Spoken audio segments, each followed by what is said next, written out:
Vamos lá, vamos ver se a gente consegue estabelecer agora. Tá dando muita variação. Tá caindo. Não sei se tem gente demais aqui em Caraguá, né? Acho que cai um pouco da força aqui da rede. E acaba dando uma paralisada aqui. Tentando movimentar mais. Se eu conseguir mais um minutinho, eu já acho que eu vou conseguir. Aqui, verificando conexão. Vamos lá. Vamos ver se vai. Vamos lá, eu acho que vai. Vamos dar uma puxada para cá, vou fazer algo improvisado aqui, mas vamos lá. Bom, falando de paternidade, parte 3, né? Semana passada tivemos aí a grata visita do pastor Jorge Luiz, da Igreja na Tenda, aqui de Caraguá, um testemunho de paternidade, né? Da busca da paternidade, com o sábio entendimento, né? Não é bom que o homem ande só, isso em todas as esferas, não é só na esfera matrimonial, mas na esfera relacional, não é? Então, na multidão de conselheiros há sabedoria, né? Então, de modo geral, não é bom. Então, essa estrutura que nós chamamos da paternidade, não é que nós chamamos como se nós tivéssemos colocado um nome, né? Não foi eu que coloquei o nome nisso, não é? Mas essa estrutura de governo, de paternidade, é do coração de Deus. Deus sempre mostrando, né? Sempre falando, né? Por isso que sempre que se apresenta, ele se apresenta como um Deus geracional, Deus de Abraão, de Isaac e Jacó. Eu sou o Deus de Abraão, Isaac e Jacó. Ou seja, né? Eu sou um Deus de gerações. Eu trabalho por intermédio de gerações.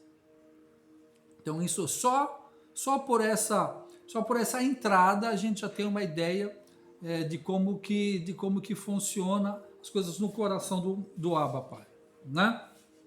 Ok. Então vamos lá, né? Dando prosseguimento aí, quem me conhece sabe como é que a gente faz. A gente vai trabalhando aqui com fundamentos. Não é uma pregação corrida, a gente vai falando sobre vários assuntos ao mesmo tempo aqui, né? Quer dizer, aliás, o mesmo assunto sobre vários aspectos diferentes, né? Nós vamos trabalhando aspectos diferentes a respeito do assunto desse momento aqui, ok? Então, se lembra que nós paramos lá na caminhada de Elias e Eliseu, confere? Então, se vocês quiserem pegar aí, ligar a Bíblia, abrir a Bíblia de vocês no livro de Reis, 2 Reis, capítulo 2, do versículo 1 ao versículo 11, nós vamos compartilhar aí alguns princípios da paternidade, né? Assim, alguns são lugares que pais espirituais levam seus filhos espirituais, né? Esses lugares, a gente não pode esquecer. Bíblia é um livro de pedagogia, não um livro de liturgia, como diz o Paulo Borges Júnior, né? A gente tem aí o sim e o amém para esse entendimento também. Eu também, quando comecei a ter esse entendimento, eu saí do aspecto litúrgico e religioso da Bíblia e comecei a entender a Bíblia como um livro de ensinamento, um livro de pedagogia, ok? Então vamos ver a pedagogia que está por trás desses 5 lugares, né? Esses 5 lugares que estão relacionados aí, estou falando, se vocês estão abrindo, estão ligando, não é? Gilgal, Betel, Jericó e Jordão, né? Esses quatro ambientes, no ambiente de glória, né? Esses 4 ambientes aqui, tá? Então vamos lá. 2 Reis, capítulo 2, do versículo 1 a 11. Quando o Senhor estava para tomar Elias ao céu num redemoinho, Elias partiu de Gilgal com Eliseu. Disse Elias a Eliseu: fica-te aqui, o Senhor me enviou a Betel. Porém Eliseu disse: tão certo como vive o Senhor e vive a tua alma, não te deixarei. Assim desceram a Betel. Os filhos dos profetas que estavam em Betel saíram ao encontro de Eliseu e perguntaram: Sabes que o Senhor hoje tomará o teu senhor por sobre tua cabeça? Respondeu ele: Sim, eu sei, calai-vos. Então Elias lhes disse: Eliseu, fica-te aqui, o Senhor me enviou a Jericó. Porém ele disse: Tão certo como vive o Senhor e vive a tua alma, não te deixarei. Assim foram a Jericó. Os filhos dos profetas que estavam em Jericó se chegaram a Eliseu e perguntaram: Sabes que o Senhor hoje tomará o teu senhor por sobre a tua cabeça? Respondeu ele: Sim, eu sei, mas calai-vos.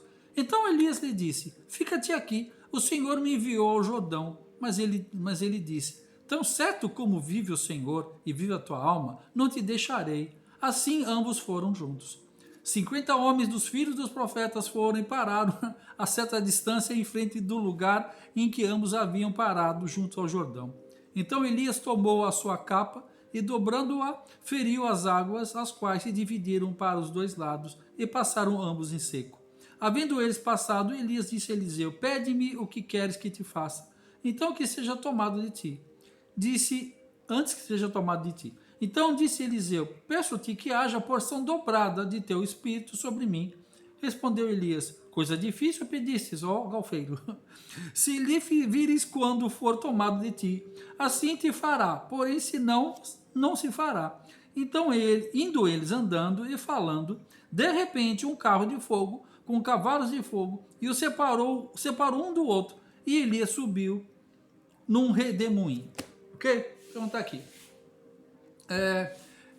Né? Só refrescando a memória, que isso foi depois de uma caminhada. Você lembra que Elias vai lá, Eliseu estava com as juntas de bois, né? Ele vai lá, tem o chamado, né? O chamado para a caminhada, né? Que esse é o ponto da paternidade, né? A paternidade sempre fala, né? Come on with me, né? Siga-me, follow me, né? Porque a paternidade ela tem a ver com o caminhar junto. 15 anos, 20 anos, 25 anos, agora eu não lembro, que diz a palavra de Deus que Eliseu deitava água sobre as mãos de Elias. Né? Isso são as oblações, né? Então, tudo que o serviço profético faz e tal, vai sempre lavando as mãos, lavando os pés. Né? Isso tem lá a sua simbologia também, mas não vou entrar, senão o assunto fica muito comprido. Tá? E seja lá como for, Eliseu estava sempre perto de Elias, vendo como Elias fazia. Porque o princípio da paternidade, aí já começam a fazer comparações. Se a Bíblia é um livro de pedagogia e está falando de paternidade, e o que um pai faz com um filho faz com um pai, vai vendo na vida de vocês se vocês têm isso ou não. Entende? Por quê? Porque é direito nosso, é nossa herança. tudo que Jesus conquistou na cruz é um direito nosso, é a nossa herança. A gente não tem que ficar só pensando nas nossas coisas materiais, mas nós temos que também pensar nas nossas heranças espirituais. Ok? Então, conforme eu vou estar relatando aqui, cada um de per si, né? Vê se vocês têm isso. Porque é bom, há uma promessa de Deus para isso, para nossas vidas, né? Então vamos lá. Então, voltando lá, vocês perceberam que sempre que Elias ia se locomover, ele falava para Eliseu, fica-te aqui. E Eliseu falava, nem a pau, Juvenal. Né? O que ele falava? Não, tão certo como vive o Senhor que eu vou contigo. E ia com ele. Ok? Isso aqui me lembra, no começo da minha caminhada com Thomas Dawson. No começo, ele fazia convites. Alguns iam, outros não. Não é? Ele ia estar ministrando em um lugar, ia estar ensinando em outro lugar. Tal. Depois de um tempo, a maioria, ele convidava. A mim e mais alguns, ele não convidava, ele convocava. Né? Você está convocado a estar comigo. Né? Por quê? Porque isso fazia parte da caminhada da paternidade. Porque a paternidade, você está junto com ele. Né? Você come uma saca de sal junto. Paternidade não tem a ver com púlpito e cadeira. Paternidade tem a ver com mesa. Não estou falando que não tem, pelo amor de Deus, tem. Mas a ênfase está assim, sabe? É poder trabalhar o seu coração, é poder trabalhar as suas reais motivações. É alguém em Deus. Não é você quem produz isso. Né? Toda boa graça, todo dom perfeito vem lá do alto do Pai das luzes, né? Então, paternidade espiritual é uma graça que Deus nos dá. É um favor de Deus para nós. Né? Porque todo mundo quer procurar, não, eu quero que a tal pessoa seja meu pai. Não, não é assim. É que o Deus uniu, o homem não separa, inclusive também no aspecto paternidade. Né? Tem muita gente que quer ser filho desse e daquele, né? Como se a minha é a sua querência de ser filho desse e daquele, Deus iria fazer. Não é assim. Que Deus não dá o que você quer, Deus vai dar o que você precisa. Né? Deus vai dar o pai espiritual que você precisa. Eu estou meio longe aqui. Eu sei que um irmão lá deu um monte de joinha lá. Eu não sei quem é, que não consigo enxergar essa distância, mas amém pelo tanto de joinha que você deu aí. E daqui eu vi. Não sei quem é, mas eu sei que dos joinha aí. Ok? Então vamos lá. Voltemos ao texto. Mais um. Voltemos ao texto. O primeiro lugar onde a paternidade leva. Olha! O primeiro lugar onde a paternidade deve levar os seus filhos é Gilgal, né? Então Gilgal é onde tudo começa. Você lembra quando Deus fala, né? Serei minhas testemunhas em Jerusalém, em Israel e até os confins da terra. Flávio Richter, agora consegui enxergar.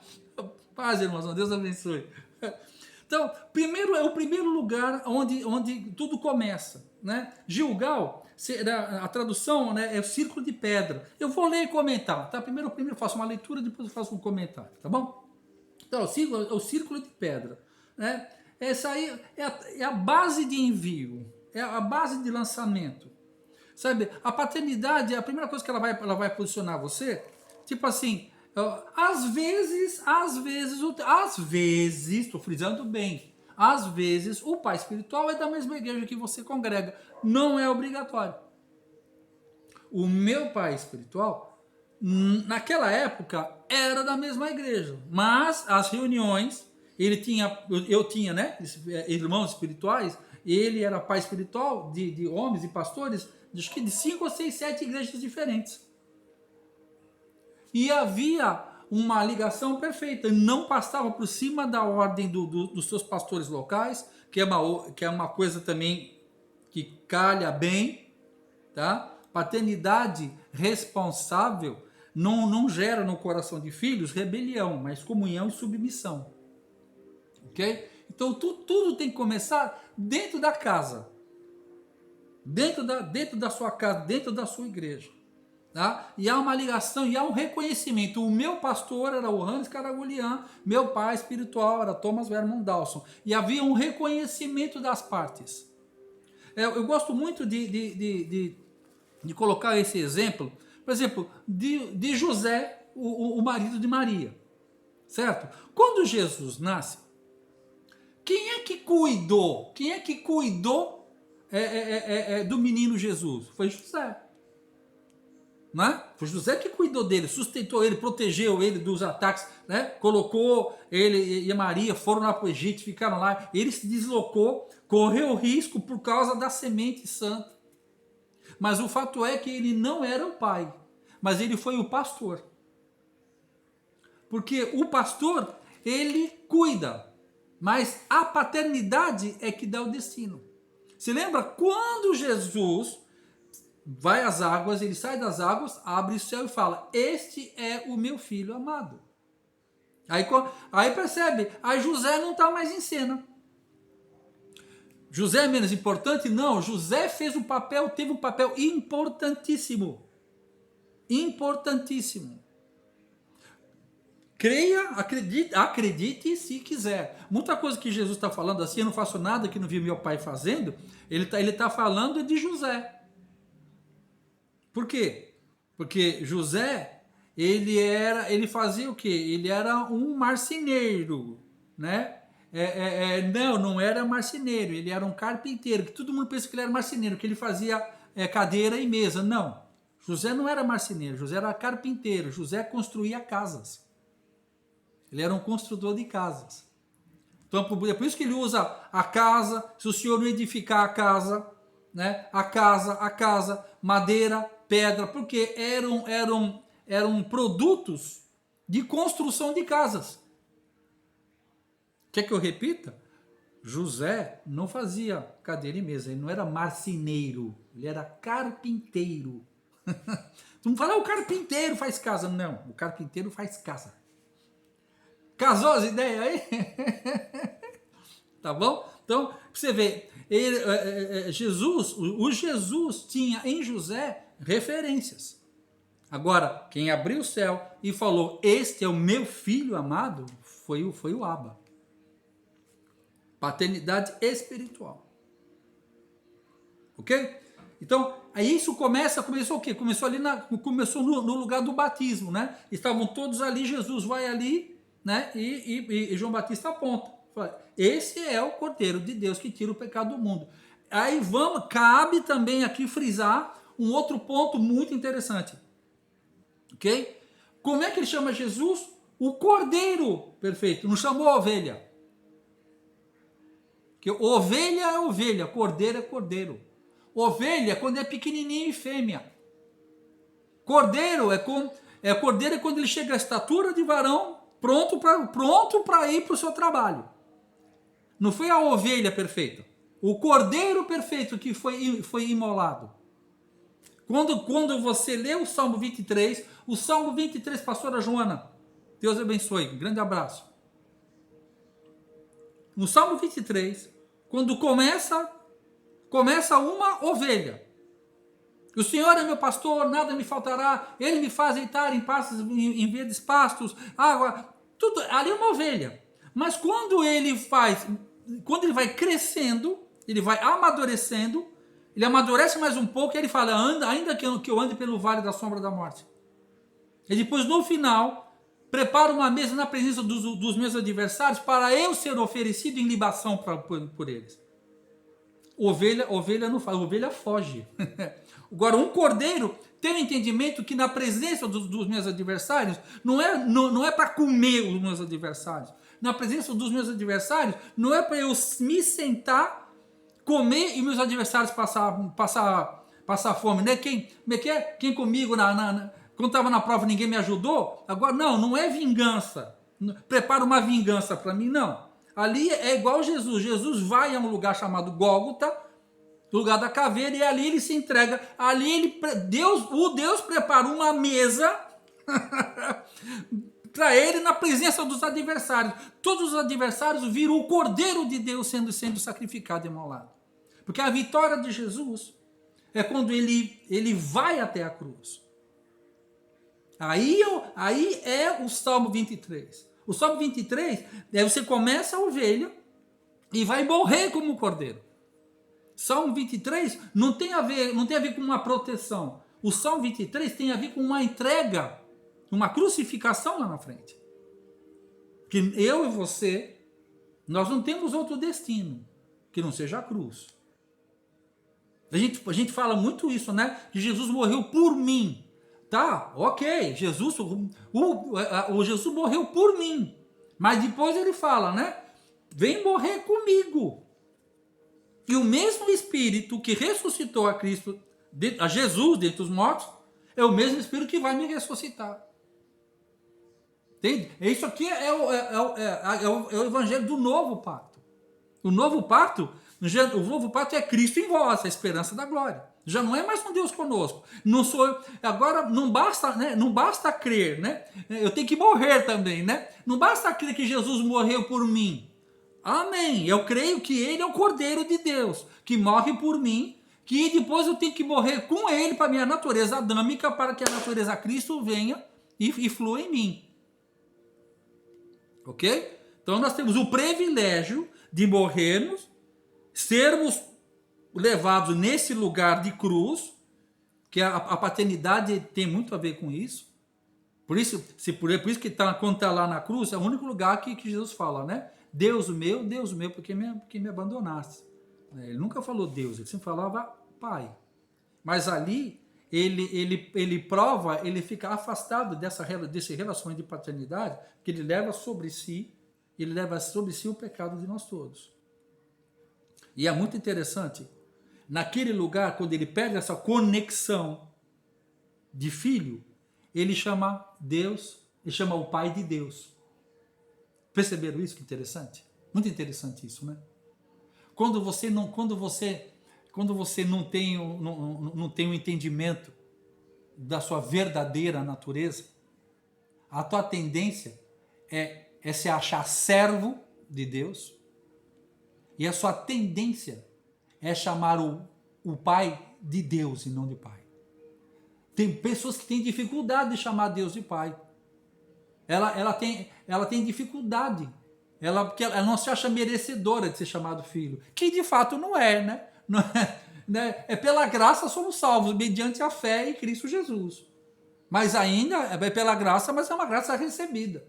Abba, Pai, eu quero te abraçar, eu quero te beijar, dizer que eu sou seu e que tu és meu. Pastor Antônio Cirilo. Não é? Então aqui, ó, em Gilgal, é o lugar onde começa. E serei minha testemunha em Jerusalém, Israel e eu com os confins da terra. Então aqui você vai começar a entender que Gilgal é a tipologia da igreja, da igreja do início, né? Deixa eu ler aqui. É viver o reino de Deus e não mais você. Aí você vai começar a entender que andar com Deus é deixar de ser um eu para se tornar um nós. Entendeu? É deixar de ser uma salada de batata para virar um purê de batata.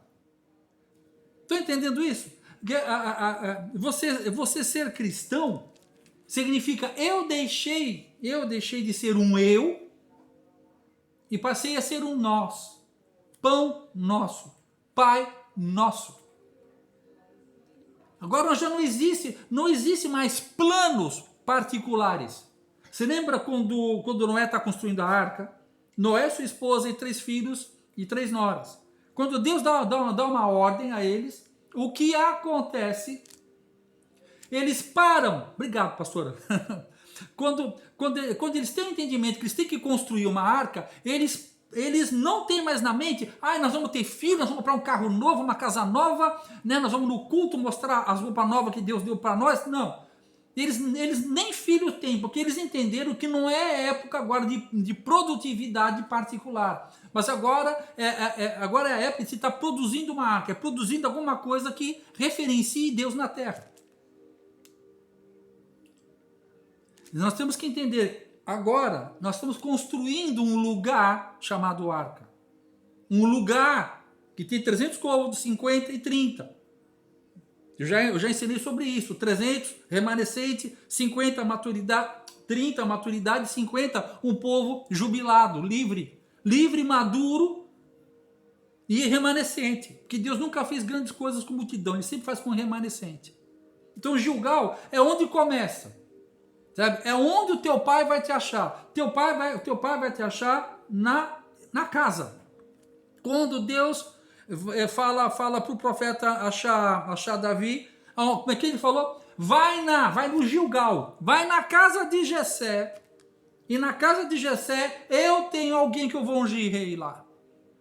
Então o profeta vai lá na casa de... Deus não falou, vai na casa de Davi, falou, vai na casa de Jessé. Então, primeiro ponto de paternidade, cara, você não pode ficar fora de igreja. Chupa essa manga, tio. Tá entendendo? Você quer que nem quem foi o irmão que falou? Estava ouvindo uma live aí. O crente hippie.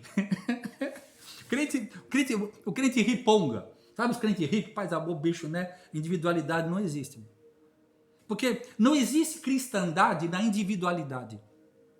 Não existe. Cristo só é manifestado na comunidade. Numa unidade comum. E não é nem na unidade, é na unicidade. Deixa de ser salada de batata e vira purê. Tá? Então, para começar, né, paternidade, se você não está ligado ao corpo de Cristo, Não rola. Tá ok? Vamos lá. Em Gilgal, o que acontece? É o lugar onde você é tocado pelos 5 ministérios. É o lugar da maturidade. Apóstolo, profeta, pastor, evangelistas e mestres. Tá? Na igreja que eu participava lá, tinha apóstolos, profetas, pastores, evangelistas e mestres. Nós éramos tocados. Entendeu? Porque Deus tem um plano. É um prédio que tem 5 colunas. O Abba Pai falou, o meu prédio vai ter que ter 5 colunas. Ok? Aí se a gente fala assim, não, mas eu vou construir o prédio, mas como eu não acredito em 5 colunas, eu vou fazer um prédio só com 3 colunas, entendeu? Já pensou você vai comprar? Já pensou você vai comprar um apartamento, né? Tá lá aquele lugarzinho lá que os caras constroem aquelas maquetes, né? Aí você olha a planta assim, né? Aí você vê que na planta tá escrito 5, tem que ter 5 colunas, né? Aí você vê na maquete, a maquete tá com 3 colunas, né? Aí eu falo, mas por que tá com 3 colunas, né? Não, sabe o que é? É para ficar mais barato, né? A gente não acredita nesse negócio de 5 colunas, né? A gente só vai pôr 3 colunas, né? Aí você fala, mas cara, mas um prédio com 3 colunas não cai? Eu acho que cai. Tá entendendo? Está escrito no livro de Efésios, no livro de engenharia da graça. Paizão. Né? No livro da engenharia da graça, né? A graça te custa, meu. Tá entendendo? A graça não é de graça, não. No livro da engenharia da graça, chamado Efésios, capítulo 4, versículo 11 ao 17, o dono da coisa toda, ele fala, na minha casa tem que ter apóstolo, profeta, pastor, evangelistas e mestres. Tá entendendo? Não interessa se você quer ou não quer. Na casa dele tem que ter 5 colunas. Acabou. Quem manda é ele. Ele, né, é levantar a porta das vossas cabeças. Levantar e para que entre o rei da glória. Tá? Então, vão sair correndo. Não tem, mas quer, Deus prepara. Deus prepara, Deus envia. Porque essas balançadas da pandemia aí, muita coisa está sendo chacoalhada. E graças a Deus, muita gente está abrindo os olhos e estão entendendo com mais clareza o plano e propósito de Deus, a engenharia. Se o Senhor não edificar a casa, em vão vigia o sentinela. Quando fala assim, se o Senhor não edificar a casa, o que quer dizer isso? Quer dizer, se você pegar um livro de engenharia, se o Senhor não edificar a casa, ou seja, se você quiser edificar uma casa para o Senhor do seu jeito e não do jeito que o Senhor edificou, vai dar problema. Está entendendo? Como é que é? Siga a bula. Tá? Então, esse primeiro ponto, é aqui que tudo começa, em Gilgal que tudo começa, mas não é que termina, mas é aqui que começa. Vamos lá. Disse Elias a Eliseu, fica-te aqui, o Senhor me enviou a Betel. Porém, Eliseu disse, tão certo como vive o Senhor e vive a tua alma, não te deixarei. Assim desceram a Betel. E assim nós vamos descer a Betel. Vamos pegar na minha página aqui. Lá, quando fala lá em Betel, quer ver uma coisa? Vamos lá. Abre comigo aí no livro de Gênesis. Compartilha comigo aí. Gênesis capítulo 28. Vamos lá. Vamos ler lá. Gênesis capítulo 28.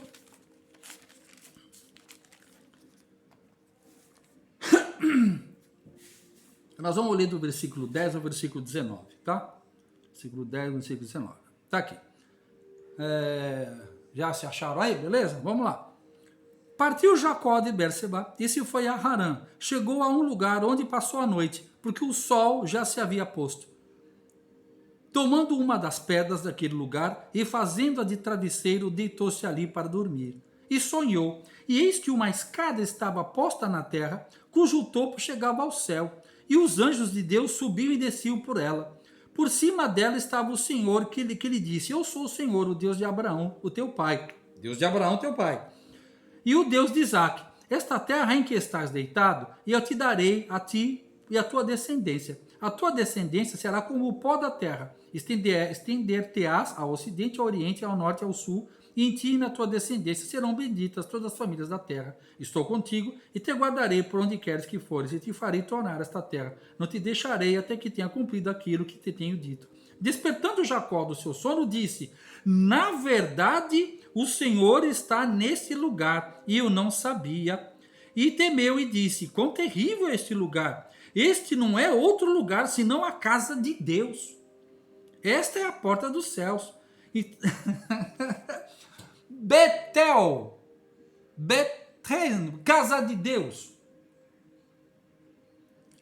Olha que interessante, né? Jacó, que estava dando de pirandelo, né? Estava dando um perdido, dando um dele que estava na captura dele. Ele está no deserto, pega uma pedra, põe a cabeça numa pedra, ele tem visões de Deus, Deus fala com ele, ele vê uma escada em que anjos estão subindo e descendo. O anjo não está descendo e subindo, o anjo está subindo e descendo. O anjo está na terra e sobe primeiro, para depois de cima para baixo. Né? Isso não é para, eu não vou ensinar agora não, depois tem revelação para Dedéu nesse negócio aí. Eu só quero mostrar para vocês o seguinte, que lugar que Jacó chamou de Betel? Não tinha, não tinha diácono, não tinha presbítero, não tinha pastor, não tinha equipe de louvor e adoração, né? Não tinha estacionamento, não tinha flanelinha, né? Não tinha dízimo, não tinha oferta, não tinha cadeira, né? Era uma igreja muito engraçada, não tinha diácono, não tinha nada, né? Olha só que lugar, saudade também, pastora, que lugar que esse Jacó chamou. Uma pedra num deserto. Por que isso? Porque você tem que reconhecer Deus. Não é naquilo que é aparente. Não é naquilo que te é cômodo.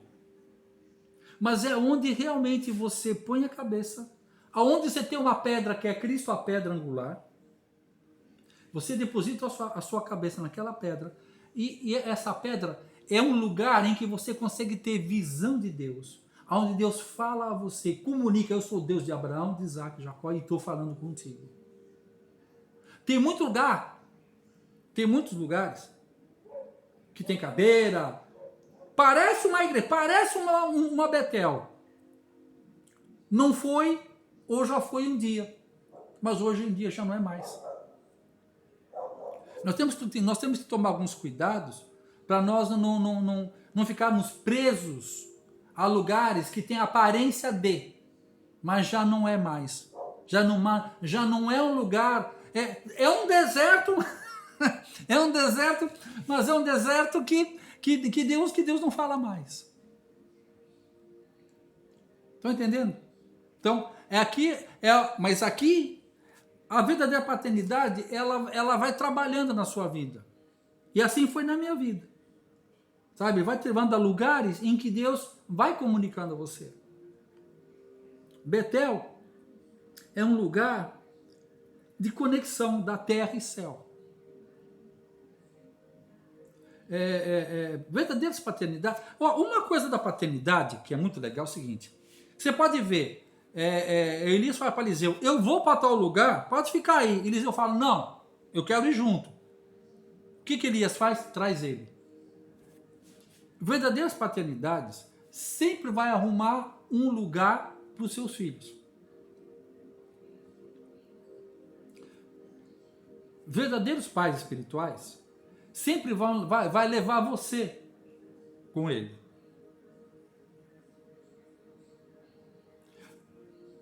O meu pai, durante muitos anos, eu conheci várias igrejas. O meu pai me levava. Eu conheci várias denominações. Eu conheci vários pastores. Vários líderes. Entende? Ele tem prazer na sua companhia. Ele tem prazer nessa caminhada. Não é uma relação engessada, mas é uma relação alegre e é uma relação que tem vida. É uma coisa que flui. Entende? Vira e mexe, né? Naquela época não tinha WhatsApp, tal. O Thomas ligava em casa e falava: ei, man, Eu vou tal lugar hoje à noite, você quer estar lá comigo? Opa, demorou, é nóis, vamos lá. Entendeu? Por quê? É uma coisa que chama-se impartição.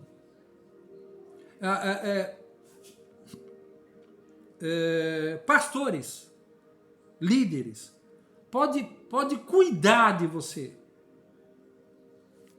Pais espirituais, não estou falando que pastor não pode ser pai. Vocês estão entendendo, tá? É bom que seja, e geralmente é, tá? Mas não obrigatoriamente ser, tá? O pastorado, ele vai cuidar de você. Agora, a paternidade, ele vai deixar um legado para você. O pastor pode te ensinar como faz. A paternidade é uma transferência de identidade. Entende? É algo. Você lembra lá na frente que a gente sabe, né? Que quando Elias ele é arrebatado, né? O manto do alto cai sobre Eliseu. Ou seja, está falando de coisas espirituais. Não é uma faixa presidencial que um passa para o outro.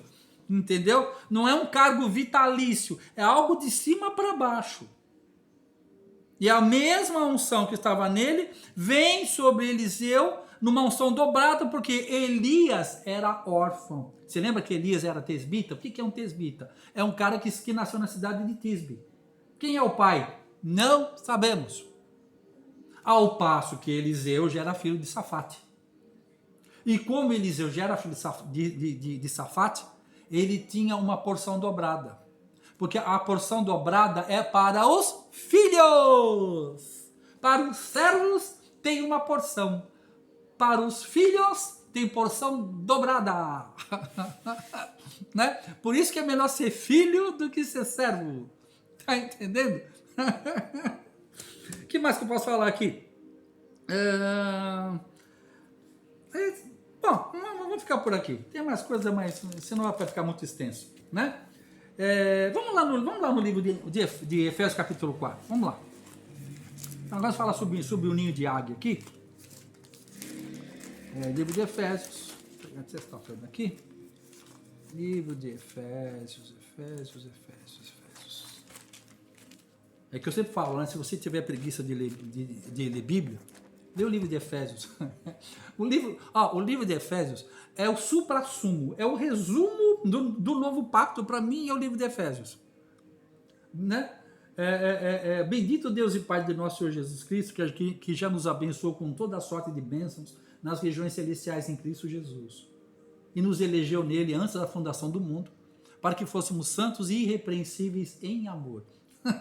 Né? Só esse capítulo 1, né, esse versículo 1, 2, 3 e 4 aqui, já dá uma chibarai, né, já dá um carpado de costa aqui, né, já dá um golpe aqui na religiosidade. Né? Já há uma mudança de entendimento, que eu já fui abençoado com toda a sorte de bênção. Então eu não preciso mais ir para a igreja para buscar a bênção. Eu tenho que ir para a igreja para buscar o entendimento. Né? Para conhecer Deus e fazê-lo conhecido entre os homens, né? Então já lá não é um lugar para isso. Mas vamos lá. Efésios capítulo 4, vamos ler lá, do versículo 11 ao 16. E ele mesmo, Cristo Jesus, não Jesus Cristo, o Cristo Jesus, e ele mesmo deu um para apóstolos, outros para profetas, outros para evangelistas e outros para pastores e doutores, tendo em vista o aperfeiçoamento dos santos, para o desempenho do ministério, para a edificação do corpo de Cristo, até que todos cheguemos à unidade da fé e do pleno conhecimento do Filho de Deus, à perfeita varonilidade, à medida da estatura da plenitude de Cristo, para que não sejamos mais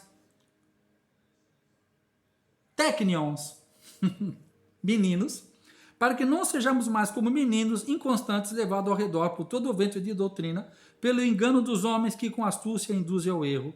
Antes, segundo a verdade em amor, cresçamos em tudo naquele que é o cabeça, Cristo Jesus. Essa palavra, no versículo 15, eu quero frisar aqui, antes, seguindo a verdade em amor, aqui na minha versão está cresçamos, tá? Essa palavra no original grego, lá está escrito oxano. O-X-A-N-O. Oxano. Essa palavra oxano significa assim, um crescimento constante. Estão entendendo? Cresçamos, quando fala aqui, né? O aumento, antes seguindo a verdade em amor, cresçamos em tudo naquele que é o cabeça, Cristo. Significa um processo constante e contínuo. Está entendendo? É por isso que eu falo assim, eu, e com certeza muitos irmãos que estão me ouvindo também vão dizer sim, amém. Nós investimos em conferências, ler livros, tem YouTube, pelo amor de Deus, pronto. Né? Se você não pode viajar, se você não tem condições de viajar, por N motivos, de trabalho, estudo, tem gente ruim em tudo quanto é lugar, mas também tem gente boa dando aula no YouTube. Inclusive até tem lá no Novo Pacto Caraguá, tem um cara chamado Tex lá, entra lá no YouTube lá, Novo Pacto Caraguá, né? E Jingle Bells, dá uma balançada no sino lá e se inscreva lá, ajuda o tio Tex. Tá? Essa mensagem que está aqui, daqui a pouquinho ela sobe lá para o YouTube, deixa lá guardada lá, né? Nos nossos arquivos lá. Gente, crescimento constante, oxano. Verdadeiros pais espirituais têm prazer em que o filho saiba mais do que ele. Os verdadeiros pais espirituais, eles fazem questão em que seus filhos tenham cada vez mais informação. Verdadeiros pais espirituais não têm medo de você ouvir outros homens. Falo outros homens no sentido, né, outros líderes, homens e mulheres, não estou falando, não é distinção de sexo. Tá? Verdadeiros pais espirituais, há sempre a recomendação, né? A mesma coisa que eu também recomendaria para um filho biológico, né? Cuidar com certas coisas que vai te fazer dar diarreia, né? Tem algumas coisas que você não pode comer, tem algumas coisas que você tem que comer devagarinho, um pouquinho, né? Mas eu não posso deixar, eu tenho que permitir que os nossos filhos tenham algumas experiências. Tem algumas coisas que eu li que me fez mal. Mas muitas delas me fizeram bem.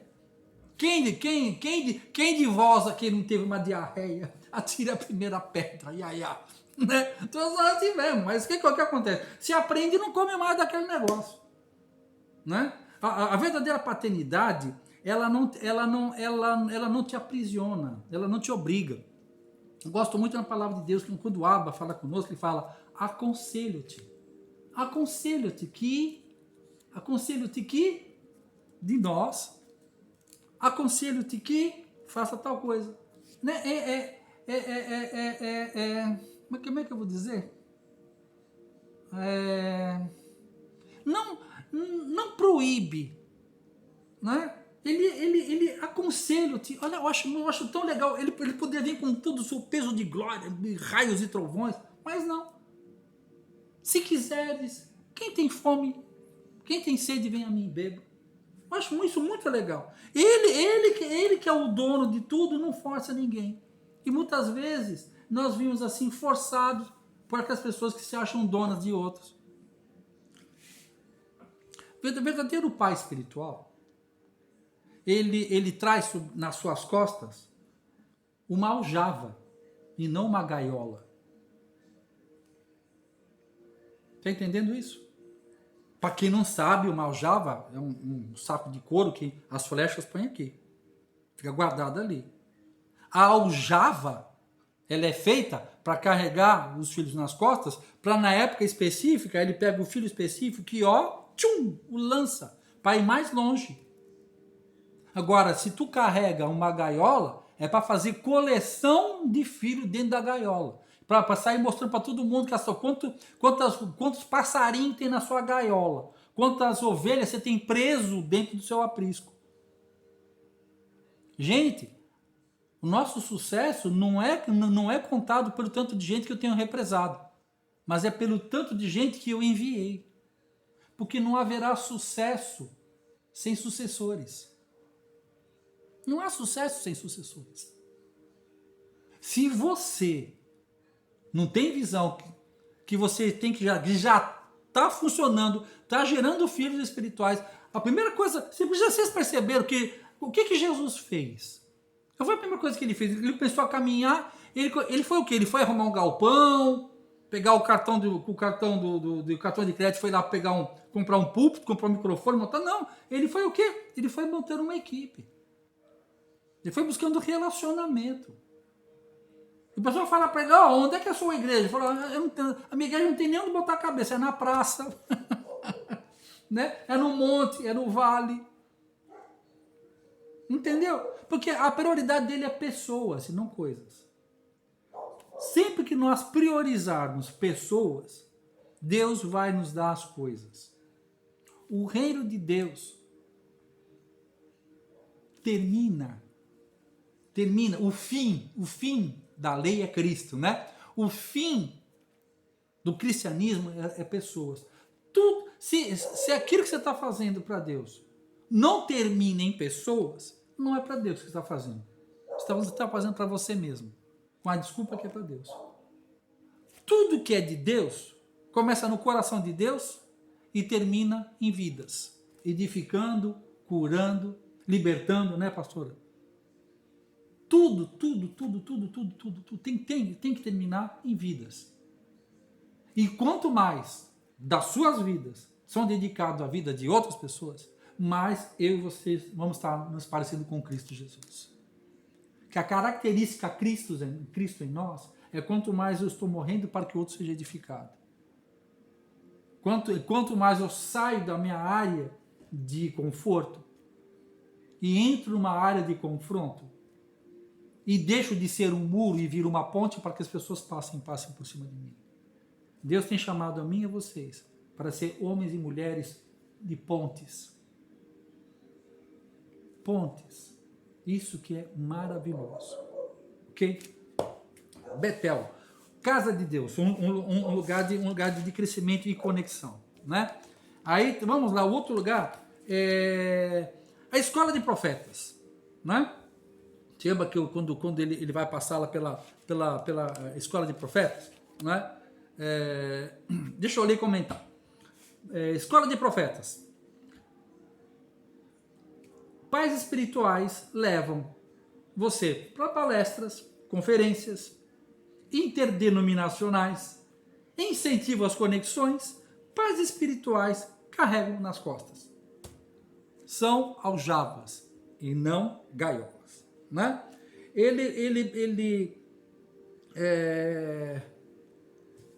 A escola de profeta, vamos dizer assim, é um lugar onde você vai ter uma base da palavra, do Logos de Deus. Né? Na palavra de Deus tem o Logos, tem o Rema e tem o Grafos. Tá? Mas fica difícil de você ter remas e ter grafos de Deus se você não tem o Logos. Logos é de Gênesis Apocalipse, é a palavra que está aqui escrita. Entendeu? Então, ele sempre vai falar isso a você. Estude a palavra. Sente na escola dos profetas. Vá fazer um instituto bíblico. Vá fazer um crescimento bíblico. Né? Se na sua igreja não tem, na nossa tem. Toda terça-feira, 8 horas da noite, está lá. Estão irmãos e irmãs que estão lá, deixando de estar nas suas casas, para estar abrindo espaço na vida delas a serviço de pessoas que querem o quê? Panorama bíblico. Vai lá começar o beabá. Muitas pessoas já querem estar no ônibus e já sentar na janelinha. Não, filho, vai lá, fica de pé e dá uma balançada aí, né? Espera até liberar um lugar para você sentar. Entende? Faz por onde. Né? Uma vez o Thomas estava dando aula e veio um cara e falou assim: nós estamos aqui, enquanto isso Jesus está às portas, está para vir, nós temos que estar nas ruas. Eu estou olhando para ele e falou: vem cá, para você estar na rua, para estar falando besteira, é melhor você estar na igreja e se preparando para tal. Porque Deus não vai julgar você pelo que você fez. Deus vai julgar você pela tua motivação. Entendeu? Ora, Pai, Eu estava aqui me preparando, porque eu queria fazer o melhor para ti. O Senhor veio antes, amém, mas eu queria estar aqui. É melhor Jesus voltar e pegar você e eu estudando do que pegar eu e você falando heresia, não entrando no reino e não permitindo que outros entrem. Gaste tempo com Deus, gaste tempo com a sua palavra. Há muitas denominações que falam que estudar é perda de tempo, que Deus põe a palavra na boca do servo. Não, Satanás também põe a palavra na boca do servo também. E se você não souber julgar qual é a boca que está falando, porque a mesma boca que pregou e milhares de pessoas se converteram, foi a mesma boca que falou para Jesus, não, Jesus não vai para a cruz, não. Jesus falou para ele, para o apóstolo Pedro, arreda Satanás. Na mesma boca pode sair coisa boa e coisa ruim, que de fato saiu. Né? Então, para evitar de sair caquinha da sua boca, vai estudar. Quão bom e agradável é que nós venhamos a estudar. Né? Não custa nada estudar a palavra de Deus com os outros irmãos. Aí está a escola de profetas.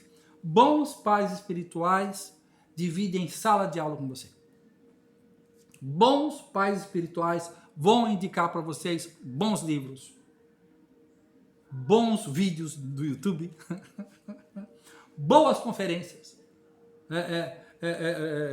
Thomas Dawes falava, vai ter a conferência ele falava o nome do camarada, coisa boa, comprem o vídeo, assistam. Aí tinha os outros lá, é aquele negócio lá, bullshit, porcaria, não pegue. Não gaste dinheiro à toa, bobagem.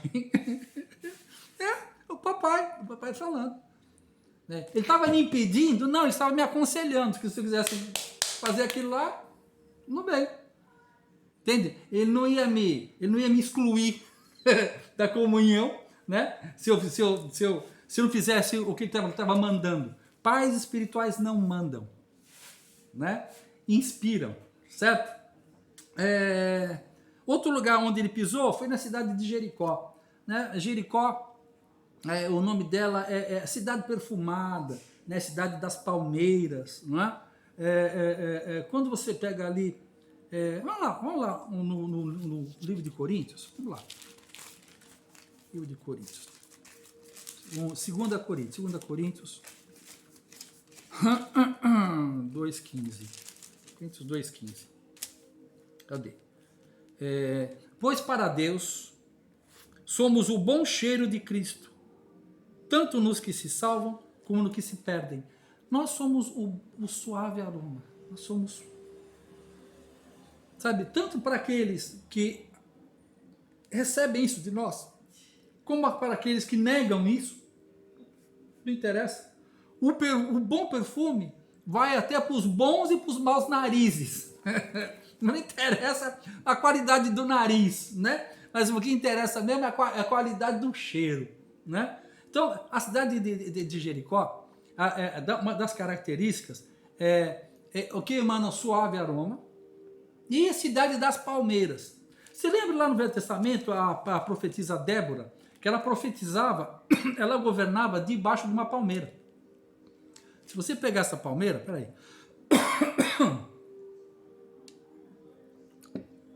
Se você pegar a palmeira, você vê que a palmeira ela tem 4 folhagens na horizontal e uma na vertical. O que simboliza isso? O que está apontando para cima é o apostólico. O apóstolo, profeta, pastor, evangelista e mestre. Estar debaixo de uma sombra, estar debaixo de 5 sombras, significa estar debaixo de um governo. Débora, ela estava ali, e dali ela ganhou guerras sem sair debaixo da palmeira. Ou seja, quer guerrear as guerras, esteja debaixo de cobertura. Sabe, a cobertura não é aquela que te põe um teto, mas é aquela que te dá a pista. Boas coberturas não são aquelas que te acorrentam. Entendeu? Não são grilhões, são estilingue. Pega você e tchum! Está entendendo? As boas coberturas não têm prazer na sua estada. As boas coberturas têm prazer quando você sai. Sai para fazer a diferença. Que o meu nome seja conhecido e reconhecido pelos meus filhos espirituais. Ah, você andou com Tex, né? Ah, você andou com Jesus, né? Ah, cara, você não era filho de Thomas? Tá entendendo? O prazer do pai é que vejam no filho o sotaque do pai. Tá entendendo isso? Essa é a característica do verdadeiro pai. Aí que a gente vai sentir quem é pai e quem é dono, quem é patrão e quem é paizão. Tem uma diferença entre patrão e paizão. O patrão quer ter você de baixão. Mas o paizão te ama de paixão. Entende? Ele quer que você brilhe. O teu dono quer que você fique ofuscado. Você lembra, tinha um rei, eu não me lembro quem era, que toda vez que ele conquistava um povo, ele cortava o polegar das mãos e dos pés. Por quê? Porque ele segura, mas não garra. Estão entendendo? Para deixar escravo. Tem muitos serviços que fazem isso, infelizmente. Eles te dão uma medida, mas não deixam você segurar. Você lembra lá quando os soldados romanos entregam não era uma vara, era um caniço que entregaram para Jesus? O que é um caniço? Um caniço significa uma falsa autoridade. O que é um caniço? É uma vara oca. Eles estavam humilhando Jesus, falando assim, o teu cajado ele é oco. Nós não acreditamos na sua autoridade. As verdadeiras humilhações de Jesus, aquela coroa de espinho, a coroa de um rei verdadeiro, os espinhos são para fora. Por que colocaram os espinhos para dentro?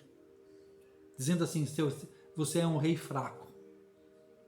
Você é um rei que os seus próprios argumentos te matam. São coisas poderosas, a gente vai estudando, nossa, tem coisa dessa aí pra gente conversar. Né? Deixa eu ler aqui. Lá de Jericó, né? Podemos estar maduros. O cheiro, você lembra que a gente falou do cheiro? Do suave aroma? Olha só.